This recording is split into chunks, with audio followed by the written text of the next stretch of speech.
जय हिंद दोस्तों, welcome back to the lecture number 4।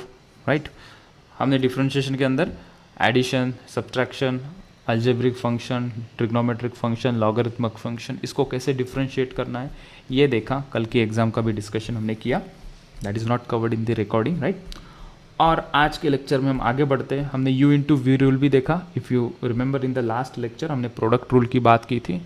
अगर दो डिफरेंट फंक्शंस आते हैं मल्टीप्लिकेशन में, उसको कैसे डिफरेंशिएट करना है। ठीक है, आज के लेक्चर में हम देखते हैं हायर ऑर्डर डेरिवेटिव्स। ठीक है, एक हेडिंग हमने लगाया, बहुत ही सिंपल सा टॉपिक है ये, हायर डेरिवेटिव्स। ठीक है, इसका मतलब है कि एक या एक से ज़्यादा बार डिफरेंशिएट करेंगे, एक या एक से बार हम ज़्यादा डिफरेंशिएट करेंगे। इसका मतलब कोई एग्जांपल से समझाता हूँ बच्चों। चलो, एक एग्जांपल मैंने लिया यहाँ पे कि दिया है y is equals to X to the power 4 plus 2x। Find D square Y by D x square, ऐसा पूछा गया है। हमने देखा यार, हमें तो D Y by D X पता है, तो हम एक स्टेप बाय स्टेप चलते हैं। ठीक है, सबसे पहले इसको डिफरेंशिएट करते हैं, तो हमने कहा d Y by D x लिखो। इसका डिफरेंशिएशन हमें पता है, ये आएगा 4x to the power 3 plus 2x का डिफरेंशिएशन आएगा 2। ठीक है, ये जो लिखा है इसका मतलब क्या है, यहाँ पे 2 दिख रहा है और नीचे भी 2 दिख रहा है। इसका मतलब है दो बार इसे डिफरेंशिएट करो, इतना ही मीनिंग होता है। हमने एक बार डिफरेंशिएट किया, मेरा आंसर क्या आया 4x क्यूब प्लस 2। इसे और एक बार डिफरेंशिएट कर लेंगे, कौन सी बड़ी बात है। जब हम इसे और एक बार डिफरेंशिएट करेंगे ना, we will write this way, d square Y by D x square. हम ऐसा कभी नहीं लिखते हैं, d y square upon d x square. ठीक है, ये स्टैंडर्ड नोटेशन है जो हम फॉलो करते हैं। ठीक है, और इसको रीड कैसे करते हैं, d square y upon d x square. ठीक है, न्यूमरेटर वाली टर्म को डी को स्क्वायर करते हैं, डिनोमिनेटर में एक्स की जगह पे वहाँ स्क्वायर करते हैं। दिस इज़ द नोटेशन कि तुम दो बार डिफरेंशिएट कर रहे हो, बस इतना ही इसका मीनिंग होता है। हम ऐसा क्यों नहीं लिखते, नहीं लिखते, स्टैंडर्ड बना के रखे हैं। राइट, उसमें कोई इतनी कॉन्सेप्चुअल बात नहीं है। तो अगर देखते हैं इसको और एक बार डिफरेंशिएट करेंगे तो क्या मिलेगा, 4 अंदर आ जाएगा, एक्स क्यूब का डिफरेंशिएशन 3 आगे लेके आए, एक्स टू द पावर 3 में से एक माइनस कर दो तो ये हो जाएगा 2। ओके, बीच में प्लस साइन है तो प्लस दे दिया। यहाँ पे देखो कांस्टेंट टर्म अकेली आई है, इसका डिफरेंशिएशन क्या हो जाएगा 0। इसको रीराइट करते हैं तो 4 3 ज़ा 12, x square would be the answer. So दो बार डिफरेंशिएट किया हमने, इसी को हेडिंग दे दिया हमने हायर ऑर्डर डेरिवेटिव। 3 बार कर सकते हैं, तो तीसरी बार इसको डिफरेंशिएट करेंगे तो what should be right, d cube y upon d x cube, ये ऐसा लिखेंगे। ठीक है, तो इसको डिफरेंशिएट करेंगे, 12 वैसे ही रहेगा, एक्स स्क्वायर का डिफरेंशिएशन क्या आ जाएगा 2 into x, the answer would be 24x। ठीक है, सो डिपेंडिंग अपॉन हमें कितनी बार डिफरेंशिएट करने को पूछा है उतनी बार हम डिफरेंशिएट कर सकते हैं। ठीक है, इसका खूबसूरत फिजिक्स से एक कनेक्शन देता हूँ, पहले इसको थोड़ा सा अंडरस्टैंड कर लेते हैं, एक अंडरस्टैंडिंग थोड़ी सी बढ़ा देते हैं। ठीक है, मैंने हेडिंग दिया बच्चों हायर डेरिवेटिव्स। डेरिवेटिव्स नाम से कंफ्यूज नहीं होता, इसका मीनिंग ही डिफरेंशिएशन होता है। डेरिवेटिव्स कहो या डिफरेंशिएशन को, मीनिंग सेम है। ठीक है, यहाँ पे गौर करना, हमने एक इक्वेशन दिया था, कौन सा इक्वेशन है ये, अल्जेब्रिक इक्वेशन है, नॉट नेसेसरी अल्जेब्रिक, कोई भी इक्वेशन हो तो हायर डेरिवेटिव्स में अप्रोप्रिएट रूल्स लगा के चल सकते हैं। यहाँ पे ऐसा पूछा था d square y upon d x square, मतलब दो बार डिफरेंशिएट करो। ठीक है, तो पहले स्टेप में एक बार डिफरेंशिएट करेंगे, what should be right, d Y by D x, और हमें पता है इसको कैसे डिफरेंशिएट करना है, ये आ जाएगा 4x क्यूब प्लस 2।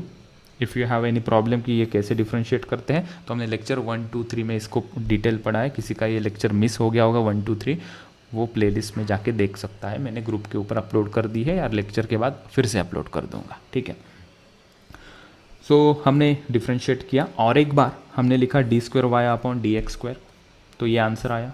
इसको और एक बार डिफरेंशिएट करेंगे तो लिखेंगे d cube y upon d x cube, मतलब ओरिजिनल इक्वेशन को मैंने 3 बार डिफरेंशिएट किया है, ये सिंबॉलिकल रिप्रेजेंटेशन है इसका।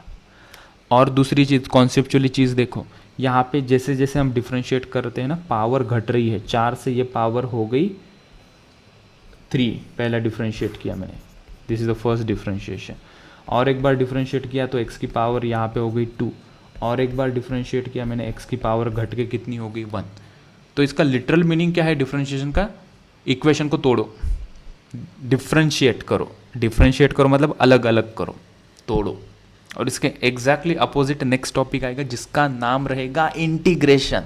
जोड़ो, फेविकॉल से नहीं, इंटीग्रेशन के सिंबल से जोड़ो, राइट। एक सिंपल सा उदाहरण देता हूँ मैं कि मेरे पास फॉर एग्जांपल कोई पार्टिकल है, ठीक है। अभी देखो फिजिक्स का कनेक्शन दे रहे हैं हम इसको। कोई पार्टिकल है या गाड़ी है कोई जा रही है आगे, इसका कुछ इक्वेशन दिया है, x is equals to t to the power 4 plus 8t³ ये कोई इक्वेशन दिया है। इसका मतलब है x would be the displacement and t is time. x क्या दिया है यहाँ पे, वो प्रॉपर लैंग्वेज में क्वेश्चन में ऐसी चीज़ें मेंशन होगी, हम पूरा स्टेटमेंट नहीं लिख रहे हैं। x गिवन होगा डिस्प्लेसमेंट और t गिवन है टाइम, मतलब t सिंबल यूज़ किया है टाइम के लिए। फाइंड एक्सेलरेशन, अरे बाप रे एक्सेलरेशन पूछ लिया रही। Find acceleration at t is equals to 1 second. 1 second के बाद गाड़ी का एक्सेलरेशन कितना होगा ये बताइए। 10 मीटर पर सेकेंड स्क्वायर, 15 मीटर पर सेकेंड स्क्वायर, कितना होगा? क्या हम निकाल सकते हैं क्या इसको? सोचो खुद से, कैसे कर सकते हैं? Take 30 second. डिस्प्लेसमेंट डिफ्रेंशिएट करेंगे। पहले मुझे बताओ एक्सेलरेशन क्या होता है। हम लिखते हैं सिंपल भाषा में, एवरेज एक्सेलरेशन की बात करोगे तो वेलोसिटी अपॉन टाइम लिखते हैं। In proper word should we write change in velocity upon time, that is acceleration, ठीक है। Change in velocity upon time, ये हमारा एक्सेलरेशन का फॉर्मूला होता है यार। लेकिन यहाँ पे तो डिस्प्लेसमेंट और टाइम दिया है। देखो that is the beauty of this topic, differentiate करने से हमें एक्सेलरेशन भी मिल जाएगा। देखो कैसे, गिवन इक्वेशन क्या है, x is equals to t to the power 4 plus 8t³। इसको एक बार डिफ्रेंशिएट करके देखते हैं, देन वी विल सी कि क्या हमें मिल रहा है। डिफ्रेंशिएट करेंगे तो क्या लिखेंगे, dx अपॉन dt। आंसर में क्या आएगा, t टू द पावर 4 का answer 4t to the power 3 plus 8 multiplication में आया है, एज इट इज छोड़ दिया। t³ का डिफ्रेंशिएशन 3t², ठीक है। अभी मुझे बताओ, इसको सिंप्लीफाई करेंगे, होल्ड ऑन, यहाँ पे ध्यान दो। dx अपॉन dt क्या है, rate of change of displacement with respect to time. Differentiation को ऐसे ही रीड करेंगे ना, मैथमेटिकली रीडिंग कैसी होगी, dx अपॉन dt, ठीक है। और लैंग्वेज में रीडिंग कैसी होगी, rate of change in x with respect to time. And what is x here, it is nothing but displacement. So can I say this is nothing but rate of change of displacement with respect to time। इसका मतलब है displacement upon time जैसा नहीं दिख रहा है ये ऊपर, displacement upon time. And what is displacement upon time by the way, velocity, ठीक है। तो ये जो मिल रही है हमें, ये मिल रही है हमें velocity. So dx upon dt को हम लिख सकते हैं v, क्योंकि this is nothing but velocity, rate of change of displacement is nothing but velocity. So मैंने dx अपॉन dt को v से रिप्लेस कर दिया, v सिंबल से रिप्लेस कर दिया, because dx upon dt is nothing but rate of change of displacement with respect to time, which can be written as v, okay. तो यही equation को लिखेंगे नीचे, that is 4t³ plus 24t², सही है। इसको और एक बार डिफरेंशिएट करते हैं क्या, इसको और एक बार डिफरेंशिएट करते हैं, मतलब x को मैंने डिफरेंशिएट किया, मुझे वेलोसिटी मिल गई, अरे वाह। मतलब डिस्प्लेसमेंट को with respect to time differentiate करने से वेलोसिटी मिलती है। देखो फिजिक्स का कनेक्शन आ गया। इसे और एक बार डिफरेंशिएट करेंगे तो हम लिखेंगे, इस फॉर्म में लिखना चाहोगे तो कई बच्चे कई बार कंफ्यूज हो जाते हैं कि सर आपने v क्यों लिखा। तो अगर मैं यहाँ पे ऐसा लिख दूँ, ये v is nothing but dx upon dt, तो थोड़ी बात समझ में आ सकती है बच्चों के, ठीक है। इसी एक्सप्रेशन को अगर हम डिफरेंशिएट करते हैं, तो अगर इस टर्म में हम लिखना चाहेंगे तो हम क्या लिखेंगे, d²x अपॉन dt², राइट। या अगर v के टर्म में लिखना चाहोगे कि v को तुम डिफरेंशिएट कर रहे हो, what should you right, dv upon dt, okay. इसका मीनिंग क्या है कि तुमने x को 2 बार डिफरेंशिएट किया। In other words meaning same है, लेकिन इन टर्म्स ऑफ v अगर हम लिखेंगे dv अपॉन dt, मतलब हमने वेलोसिटी को एक बार डिफरेंशिएट किया।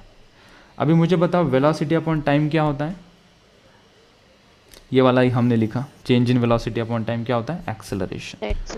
सो यहाँ पे dv अपॉन dt एक्सेलरेशन को रिप्रेजेंट करेगा, ठीक है। मतलब इसको एक बार डिफरेंशिएट करते इस इक्वेशन को क्या आएगा, तो मैंने 4 को एज इट इज़ छोड़ दिया, I am solving this here. T cube का डिफ्रेंशिएशन 3t² प्लस 24 इंटू किसी कांस्टेंट को हम सीधा सीधा जीरो नहीं करते अनलेस एंड अनटिल वो खुद अकेला आया है, ठीक है। टी स्क्वायर का डिफ्रेंशिएशन आ जाएगा 2t, सिंप्लीफाई करते तो एक्सेलरेशन का इक्वेशन मुझे मिल गया 12t² प्लस 48t। तो एक्सेलरेशन मिल गया हमें सिंपली यूजिंग डिफ्रेंशिएशन। अभी पूछ लिया है हमें 1 सेकेंड के बाद एक्सेलरेशन कितना है, तो मतलब at t is equals to 1 second, मतलब इस इक्वेशन के अंदर हम t के जगह पे 1 पुट कर देंगे तो हमें एक्सेलरेशन मिल जाएगा t is equals to 1 second and the life will be जिंका लाला। So 12 into 1 square plus 48 into 1। मैं स्टेप बाय स्टेप इसीलिए करके दिखा रहा हूँ, सभी चीज़ें स्लोली एक्सप्लेन कर रहा हूँ ताकि कहीं पे भी मिसअंडरस्टैंडिंग या मिसकॉन्सेप्ट बैठ ना जाए, ठीक है, क्लैरिटी के साथ आना चाहिए। तो 12 into 1 square will be 12 plus ये 48, कितना आएगा एक्सेलरेशन हमारा फिर 8 9 10 4 5 6 60 मीटर पर second square. If I take displacement in metre, time is in second, ऐसा गिवन होगा, ठीक है। आई बात समझ में? तो this is the beautiful concept. Differentiation को इस प्रकार से हम डील करते हैं, ठीक है। तो एक बार डिफरेंशिएट करना डिस्प्लेसमेंट को तो हमें क्या मिली, वेलोसिटी, और वेलोसिटी को और एक बार डिफरेंशिएट करेंगे तो हमें क्या मिलेगा, एक्सेलरेशन, ठीक है। बच्चे पूछेंगे फिर एक्सेलरेशन को डिफरेंशिएट करेंगे तो क्या मिलेगा, वो मिलता है जर्क। वो ज़्यादातर पूछते नहीं है, कोई सिलेबस के बाहर चला जाता है वो चीज़, ठीक है। तो अगर इसको हम समराइज कर लेते हैं, कनेक्शन टू फिजिक्स, अगर ऐसा यहाँ पे छोटा सा हेडिंग देंगे, connection to physics, connection to physics, कई बहुत सारे एग्जाम्पल हम दे सकते हैं, लेकिन एक ही एग्जाम्पल से हम थोड़ा सा काम चलाते हैं। तो मेरे पास डिस्प्लेसमेंट है, डिस्प्लेसमेंट को अगर हम डिफरेंशिएट करते हैं विथ रिस्पेक्ट टू टाइम तो हमें क्या मिलेगा, वेलोसिटी मिलेगी, बराबर है। ये समझो बात को, इसके बाद में एक ज़रूरी पॉइंट बताने वाला हूँ मैं, ठीक है। वेलोसिटी को अगर हम डिफरेंशिएट करते हैं विथ रिस्पेक्ट टू टाइम, हमें क्या मिलेगा, एक्सेलरेशन मिलेगा, ठीक है। एक्सेलरेशन को डिफरेंशिएट करके वो कोई पूछेगा नहीं, डोंट वरी अबाउट इट, ठीक है। सो हमने डिफरेंशिएशन का टूल देखा। When tomorrow we will explore, और day after tomorrow when we explore the next tool called as integration. तो इंटीग्रेशन क्या बोलता है, अगर हम एक्सेलरेशन को इंटीग्रेट करेंगे तो हमें बैक ट्रेस करके वेलोसिटी मिलेगी, वेलोसिटी को इंटीग्रेट अगर हम करते तो हमें डिफरेंशिएशन मिलेगा, ठीक है। ये बैक ऑफ माइंड में याद रखना ताकि कनेक्शन लगाने में, कनेक्टिंग द डॉट्स में ये सभी चीज़ें हेल्प करेगी, ठीक है। हम अभी आगे बढ़ते हैं बच्चों, ठीक है। हायर ऑर्डर में यही रहेगा, एक दो एग्जाम्पल दे देता हूँ ताकि you will get some confidence. एक एग्जाम्पल लेते हैं, और अगर मैं कहता हूँ कि फाइंड आउट करो d² बाय, इसको make it very simple for you in the beginning lectures, y is equals to, अगर दिया है बच्चों cos 3x, और मैं पूछता हूँ find d² y bye dx², देखते हैं कौन कौन कर पाता है। मतलब दोबारा इसको डिफ्रेंशिएट करके हमें आंसर बताओ क्या आएगा। That is the meaning of this higher order derivatives, nothing else, ठीक है। तो स्टैंडर्ड कुछ चीज़ें याद होनी ज़रूरी है, जैसे कि कॉस का डिफरेंशिएशन क्या होता है, वो होता है माइनस साइन, ठीक है। तो आगे 3x लिखा है तो अप्रोप्रिएटली उसे हम सॉल्व करते हुए आगे बढ़ेंगे, ठीक है।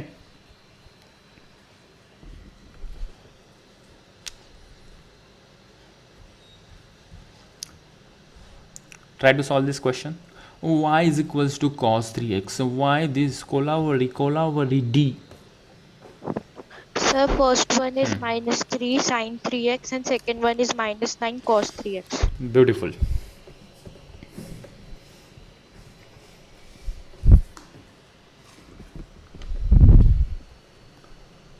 y ला x ला cos ला डबल डिफरेंशिएट करो जल्दी, बढ़ते आगे, पढ़ते पढ़ते बढ़ते।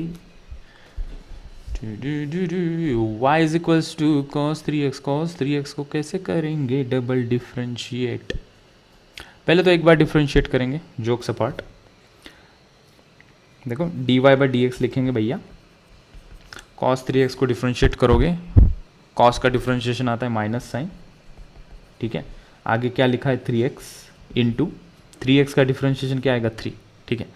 दोज हु डोंट नो कि भैया ये 3 कहाँ से आया, कॉस का माइनस साइन कहाँ से आया भाई, पहले 3 लेक्चर में ये सभी चीज़ें एक्सप्लेन की है, इसलिए हम यहाँ पे इतने कॉन्फिडेंटली लिख रहे हैं। ठीक, सो इसको थोड़ा सा ठीक ढंग से लिखूँ क्या, 3 जो है कांस्टेंट पहले लिखते हैं, -3 sin 3x हो गया, और एक बार डिफ्रेंशिएट करने से d2y/dx² ऐसा लिखेंगे।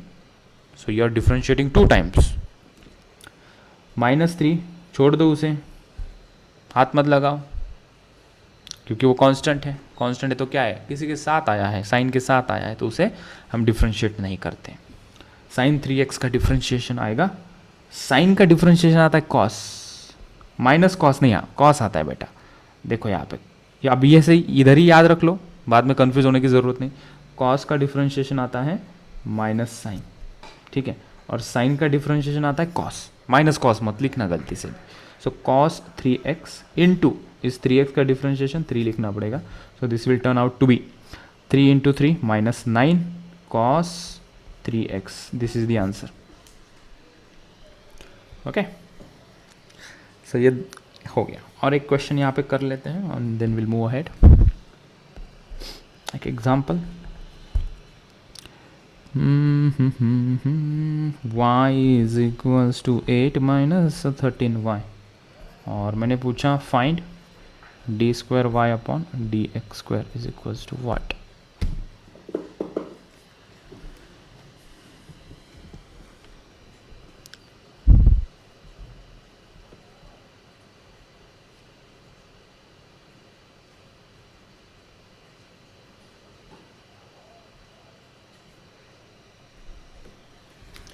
Sir, 13 and 0. Dimple 13 and 0। Okay, चलो पावर ऑफ गर्ल्स, शक्तिमान बनो, Gangadhars, boys and girls, Shaktimaan and power of girls.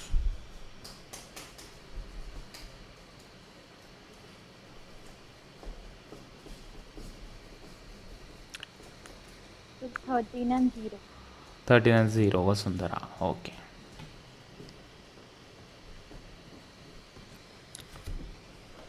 सो गए बच्चे क्लास में, हैं लाइव क्लास में सो गए। चैन से सोना है तो बच्चों जाग जाओ। पहले डिफ्रेंशिएट करते हैं dy/dx इज इक्वल्स टू, अभी यहाँ पे देखो 8 पकड़ में आया ना, क्या पकड़ में आया, अकेला आया है, दबोच लेंगे, 0 कर देंगे डिफ्रेंशिएशन। कांस्टेंट टर्म अकेला आया है तो उसको डिफ्रेंशिएशन 0 होता है, ठीक है।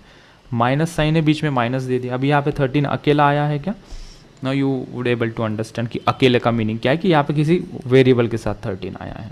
सर आप ये बार बार क्यों बता रहे हो, क्योंकि बच्चे यही गलती कर देते हैं। सो -13 माइनस इक्वेशन का साइन था 13, यहाँ पे y लिखा है, सिंगल पावर का डिफ्रेंशिएशन 1 होता है बच्चों, तो dy/dx -13 आया।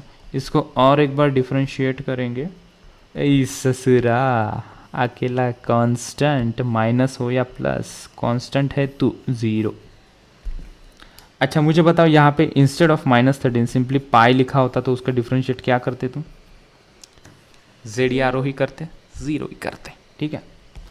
क्योंकि कॉमनली हमें देखने को मिलता है पाई आता है तो हम बच्चे पूछते कि सर पाई का डिफ्रेंशिएशन क्या होता है, पाई को तोड़ो, अरे अपने पैर नहीं रे, पाई मतलब वैल्यू है, ये 3.14 उसकी वैल्यू होती है, उसको 0 कर दिया, ठीक है। That's it, let's proceed ahead. क्या हम आगे बढ़े, सभी बच्चे मुझे रिप्लाई देंगे यस नो में, क्या हम आगे बढ़े बच्चों? Yes. हाँ सर। यस, पूरी जनता सो गई है, बस में सभी लोग सो गए हैं, कृपया यात्रीगण ध्यान दीजिए, चैन से सोना है तो क्लास में जाग जाइए। बहुत ज़रूरी बात कर रहा हूँ मैं, इसको कहते हैं next topic called as slope of the curve, slope of the curve, ठीक है। ये पूरा मैथमेटिकल चीज़ है, फिर भी हम इसके अंदर कलर डालने की कोशिश कर रहे हैं बच्चों, सो मुझे सपोर्ट करो थोड़ा सा, ठीक है। देखो व्हाट हैपन नाउ कि मैं एक यहाँ पे ग्राफ निकालता हूँ, हल्का फुल्का सा समझ लो, ज़्यादा स्ट्रेस नहीं लेने का, ठीक है। अगर यहाँ पे हम एक ग्राफ निकालते हैं, let's draw the y axis, ठीक है। इसके ग्राफिकली क्या यूज़ है डिफ्रेंशिएशन के और कैसे यूज़ है ये समझाने की कोशिश है। यहाँ पे x एक्सिस लिया और ये y एक्सिस हम लेते हैं यहाँ पे, ठीक है। सो अगर हमें कोई पूछता है कि स्लोप निकालो, स्लोप ऑफ द कर्व मतलब क्या है, पहले तो हम डिफरेंशिएशन का ग्राफिकल मीनिंग समझ लेते हैं। एक यहाँ पे कोई स्ट्रेट लाइन ड्रॉ करते हैं, इसकी कोई स्ट्रेट लाइन ड्रॉ करते हैं हम। Let's draw the straight line, ये रही स्ट्रेट लाइन, ठीक है, जो एंगल थीटा फॉर्म कर रही है हॉरिजॉन्टल के साथ। ओके, बहुत बढ़िया सर, सुंदर। 2 पॉइंट्स ले लो इसके ऊपर, सुंदर से 2 पॉइंट्स आ जाए यहाँ पे। एक पॉइंट लेते हैं x1 कॉमा y1, दूसरा पॉइंट लेते हैं x2 कॉमा y2, ठीक है। ओके, अभी हम यहाँ पे अगर देखते हैं ना, अगर हम इसको यहाँ से यहाँ तक और यहाँ से यहाँ तक ऐसे कोई डॉटेड लाइन से जोड़ देते हैं, ठीक है। ये डिस्टेंस कितना होगा बच्चों, ये डिस्टेंस कितना होगा, दिस डिस्टेंस कोई बता सकता है, ये डिस्टेंस कितना होगा? एक्स कोऑर्डिनेट देखो दोनों पॉइंट्स के, ये कितना डिस्टेंस है बाबू, समझो इशारे। ये यहाँ से, ये कौन सा पॉइंट है भैया, भैया बोलो ये कौन सा पॉइंट है? ये वाला पॉइंट अगर हम यहाँ पे निकालते हैं, क्या ये x2 है या क्या ये y2 है, कौन सा है दोनों में से बच्चों? एक्स कोऑर्डिनेट में क्या लिखते हैं हम? x2 लिखेंगे, राइट। और यहाँ पे देखो, देखो बेसिक सी चीज़ है, बाद में तुम बोलोगे कि बोलता है।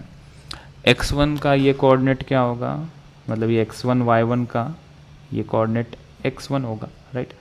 तो ये डिस्टेंस कितना होगा, यहाँ से यहाँ तक x2, यहाँ से यहाँ तक x1, so this is nothing but x2 minus x1। Simple, कोई रॉकेट साइंस सिखाया मैंने, कुछ भी नहीं, बचपन में यही सीखा होगा, वही सिखा रहा हूँ, ठीक। x2 माइनस x1, मान लो इसको हम लिखते हैं डेल्टा x। डेल्टा माने चेंज, डिफरेंस, ये जो इसको कहते हैं ना, ये ट्रायंगल लिखा है ना, इसको कहते हैं चेंज, कहते हैं डेल्टा, ठीक है। क्या कर रहे हो, अरे बने रहो साथ में, समझ में आएगी बातें। अच्छा, अगर मैं यही पूछ लूँ अभी ये डिस्टेंस कितना होगा, यहाँ से प्रोजेक्शन निकाला, यहाँ से प्रोजेक्शन निकाला, मतलब ये कोऑर्डिनेट देखा मैंने, ये पॉइंट मान लो A है, ये पॉइंट मान लो B है, तो A पॉइंट का ये कोऑर्डिनेट क्या होगा मुझे बताओ, क्या इसको मैं y1 लिखूँ क्या? ये बताओ बच्चों, ये वाला पॉइंट क्या होगा? Yes sir, y2। y2 होगा। तो इसका मतलब है कि ये जो डिस्टेंस है, ये डिस्टेंस कितना होगा? y2 minus y1। इसको अगर मैं डेल्टा y से पुकारो उसे डेल्टा y लिखो, y2 माइनस y1, ठीक है। धीरे बता रहा हूँ, मतलब कुछ चीज़ ज़रूरी होगी इसके अंदर। अच्छा, इसको भी यहाँ पे लिख लेते हैं, this is delta x is equals to x2 minus x1, ठीक है। मतलब एक ज्योमेट्रिकली पार्ट हमने लिखा। क्या किया सर आपने, एक लाइन थी बेटा, लाइन के ऊपर हमने 2 पॉइंट्स लिए, स्ट्रेट लाइन थी, ठीक है। हमने देखा ये और ये डिस्टेंस, ठीक है। इस ट्रायंगल को ना हम थोड़ा सा हाईलाइट कर देते हैं, ये जहाँ पे ये जो चीज़ आ गई है, इसको मैं थोड़ा यहाँ लिखता हूँ ताकि क्लैरिटी से हमें पता चल जाए। ग्राफ के अंदर कितनी चीज़ें निकालेंगे, बच्चे की जान लेगी क्या? इस ट्रायंगल को मैं यहाँ निकालता हूँ, ट्रायंगल मतलब ये लाइन का पोर्शन जो लिया था उसको यहाँ निकालता हूँ। ये हमारा पॉइंट था जिसको हमने लिया था x1 कॉमा y1, और ये पॉइंट था हमारा जिसको हमने लिया था x2 कॉमा y2, ठीक है। ओके, और यहाँ पे हमने जो नीचे लिखा था, ये यहाँ से एक डॉटेड लाइन निकाली इसको, और यहाँ से एक डॉटेड लाइन निकाली, ठीक है। एक बात तो ये क्लियर है ना बेटा, ये थीटा है तो ये एंगल भी थीटा होगा, स्ट्रेट लाइन है, कहीं पे भी अगर हम स्ट्रेट लाइन का एंगल मेजर करेंगे तो एंगल चेंज नहीं होगा, इतनी बात तो मानते हो। मतलब ये अगर थीटा यहाँ पे दिया है तो ये भी थीटा होगा, ठीक है। तो ये भी थीटा है, पकड़ लिया थीटा। हमने इसको क्या लिखा था, डेल्टा एक्स, इसको क्या लिखा हमने, डेल्टा वाई, ठीक है। मतलब ये डिस्टेंस कितना है डेल्टा एक्स, ये डिस्टेंस कितना है डेल्टा वाई, ठीक है। यहाँ पे मुझे बताओ टैन थीटा क्या है, what is tan theta here. Tan theta को अगर हम लिखेंगे, ये तो 90 डिग्री ठहरा, this is 90 degree. Tan theta क्या होता है, opposite side upon adjacent side, ठीक है। व्हाट इज अपोजिट साइड, ये कहाँ से आगे, हे यस, ओके गया वो। अपोजिट साइड में क्या लिखा है बच्चों, डेल्टा वाई अपन डेल्टा एक्स, और एडजेसेंट में लिखेंगे डेल्टा एक्स, ठीक है। अच्छा, हमने इसको देखा, थोड़ा थोड़ा नीचे लिखो तो sir, tan theta is equals to, आपने लिखा delta y upon delta x, delta y upon delta x is equals to tan theta. मतलब है ये जो थीटा की वैल्यू इससे निकल सकती है, इस थीटा की वैल्यू ये ऐसे कोऑर्डिनेट लिखने से निकल सकती है, ठीक है। और ये जो delta Y by delta x है ना, इसी को हम, ये काफ़ी छोटे होंगे तो इसको d Y by D x लिख सकते हैं। और D Y by D x तो जाना पहचाना है, होल्ड ऑन, समझाऊंगा, दोबारा समझाऊंगा, don't worry. D Y by D x तो जाना पहचाना है, rate of change of y with respect to x. इसका मतलब क्या है कि जब हम ग्राफिकल एनालिसिस कर रहे थे, डेल्टा वाई का मतलब क्या है, वाई में चेंज, डेल्टा एक्स का मतलब क्या है, एक्स में चेंज। और D Y by D X का मतलब क्या होगा, इसी को अगर हम D Y by D X लिखेंगे, delta Y by delta X को अगर मैं D Y by D X लिखूँगा तो मीनिंग सेम होता है, ठीक है, पहली बात। दूसरी बात हमने देखी कि लाइन के अंदर से ये जो आंसर है, ये अगर देखोगे तो प्योर हमें थीटा एंगल दे रहा है, क्या दे रहा है हमें, थीटा एंगल दे रहा है, ठीक है। इसका मतलब है हमें यहाँ से थीटा की वैल्यू मिल रही है। इसी को ही हम D Y by D x के टर्म में जब लिखेंगे तो उसको कहते हैं स्लोप ऑफ द कर्व, इसको कहते हैं स्लोप ऑफ द कर्व। कुछ पल्ले नहीं पड़ा सर, एग्जाम्पल लोगे तो समझ में आएगा। एक एग्जाम्पल लेते हैं और ये चीज़ क्लियर करते हैं। लेट्स से कि एक एग्जाम्पल है y is equals to x. क्या एग्जाम्पल है, y is equals to x. अगर इसका हम ग्राफ निकालेंगे तो ये ग्राफ कैसे दिखेगा, y is equals to x का ग्राफ कैसे आता है, हमने बेसिक मैथ्स में पढ़ा था, स्ट्रेट लाइन आती है, ठीक है। जब तक कोई पावर नहीं है x की, मतलब सिंगल पावर है, वन पावर है, मतलब ये लाइन कैसे आएगी, स्ट्रेट लाइन आएगी, ठीक है। तो ये एंगल थीटा कितना होगा, क्या हम फाइंड आउट कर सकते हैं क्या, ये हमारा क्वेश्चन है, दैट इज दिस कॉन्सेप्ट। ये थीटा हम निकाल सकते हैं, क्लियरली निकाल सकते हैं हम, ठीक है। यहाँ पे देखो, थीटा निकालना मतलब it is nothing but change in y upon change in x निकालेंगे। ये डेल्टा वाई होगा कहीं कहीं पे, ये डेल्टा एक्स होगा, ठीक है। हमारे पास इक्वेशन मौजूद है, उसका हमने ग्राफ निकाला है। ये फॉर्मूला थोड़ा पकड़ लो, इस फॉर्मूला को मैं बॉक्स कर देता हूँ, ठीक है। यहाँ से ये फॉर्मूला क्या कहता है, हमने ये चीज़ यहाँ से चेंज जो निकाली है इस ट्रायंगल के द्वारा, यहाँ पे कुछ डेल्टा वाई और डेल्टा एक्स लिखा, ठीक है, उसको tan theta equal to delta Y by delta x लिखा, ये प्रूव किया हमने, which is nothing but d Y by D x. हम इसको अगर डिफ्रेंशिएट करते हैं y is equals to x को, तो आंसर क्या आएगा, कोई बता सकता है, d Y by D x is equals to क्या आएगा, 1 आएगा। x का डिफ्रेंशिएशन क्या आएगा, 1, ठीक है। हमने इसको किसके बराबर बताया था, tan थीटा के बराबर। मतलब ये जो इक्वेशन जिसको हमने डिफ्रेंशिएट किया है ग्राफ में, वो किसके बराबर होता है, tan थीटा के बराबर होता है। It is equal to tan theta. और मुझे बताओ tan थीटा 1 कब आता है बच्चों, tan थीटा 1 कब आता है, थीटा की वैल्यू 1 कब आती है, tan के टेबल में 30 पे आती है क्या, 45 पे आते हैं, राइट। सो यहाँ से मेरा एंगल मिल गया 45 डिग्री, यहाँ से मेरा एंगल मिल गया 45 डिग्री, ठीक है। So this is the use of differentiation in the graphical analysis. और भी कई बातें करेंगे मैक्सिमा मिनिमा की तरफ, ये तो बहुत ही छोटी बात मैंने बताई यहाँ पे। Nothing to worry if you didn't understand, sir ये इतना क्या है, x2 y2 क्या है, nothing to worry, they will not bother if you didn't understand this thing, ठीक है। एक ही बात पकड़ लो जो मैं सेंटेंस अभी बोलने जा रहा हूँ, ठीक है, कि कोई भी ग्राफ, कोई भी इक्वेशन का अगर हम ग्राफ निकालते हैं, कोई भी इक्वेशन का अगर हम ग्राफ निकालते हैं, उसका जो स्लोप होता है वो इस इक्वेशन को डिफरेंशिएट करके निकल आता है। मतलब y is equals to x, इस ग्राफ का स्लोप, स्लोप मतलब ये एंगल कितना इंक्लिनेशन है, ठीक है, ये घसरगुंडी कैसी है, कितना नीचे गिरोगे, वो फाइंड आउट करना। कैसे फाइंड आउट करना, बस एक जो गिवन इक्वेशन है इसको डिफरेंशिएट करो। डिफरेंशिएट करने से हो सकता है हमेशा एंगल के फॉर्म में आंसर ना आए, लेकिन जो आंसर आएगा that will be the slope of this equation, ठीक है। एक एग्जांपल लेते हैं, you will get more confidence and more idea if you are connected to me, ठीक है। मैं एक पेज ऐड कर देता हूँ, कॉपी बैकग्राउंड यहाँ पे कर दिया पेस्ट, ठीक है। लेट्स टेक अनदर एग्जांपल, और फिर मैं इसका कनेक्शन फिजिक्स के अंदर बताऊंगा, ठीक है। एक अनदर एग्जांपल हमने लिया कि मैंने लिखा y is equals to x square का स्लोप बताओ, स्लोप बताओ, ठीक है।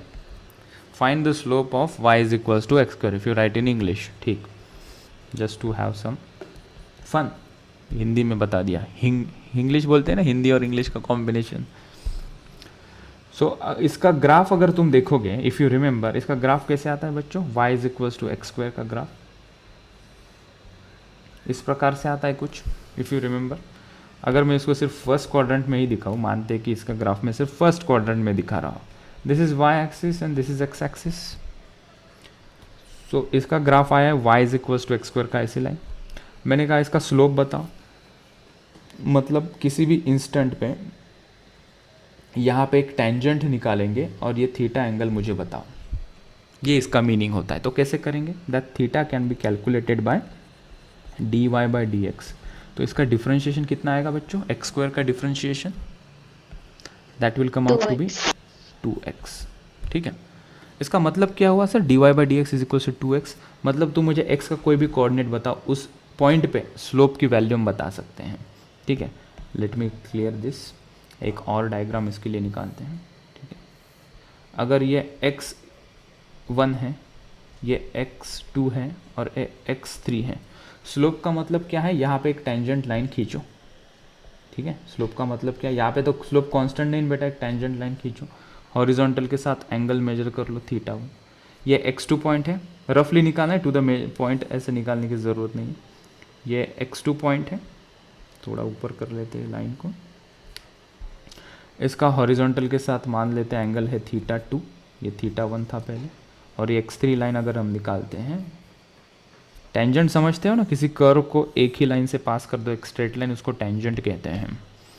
यहाँ पे ये एंगल देखते हैं, लेट्स से कि ये एंगल थीटा 3 है। ठीक है, तो इसको कंपेयर करना है ना कि कहाँ पे स्लोप ज़्यादा है। कहाँ पे स्लोप ज़्यादा है बेटा?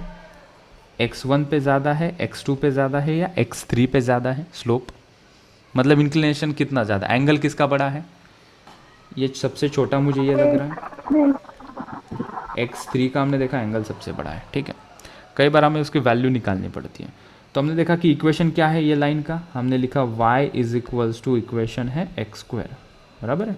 हो सकता है थोड़ी चीज़ कॉम्प्लिकेट लगे, लेकिन nothing to worry, in the next coming 1-2 lectures this will get cleared out. y is equals to x square line का इक्वेशन है ये कर्व का इक्वेशन है।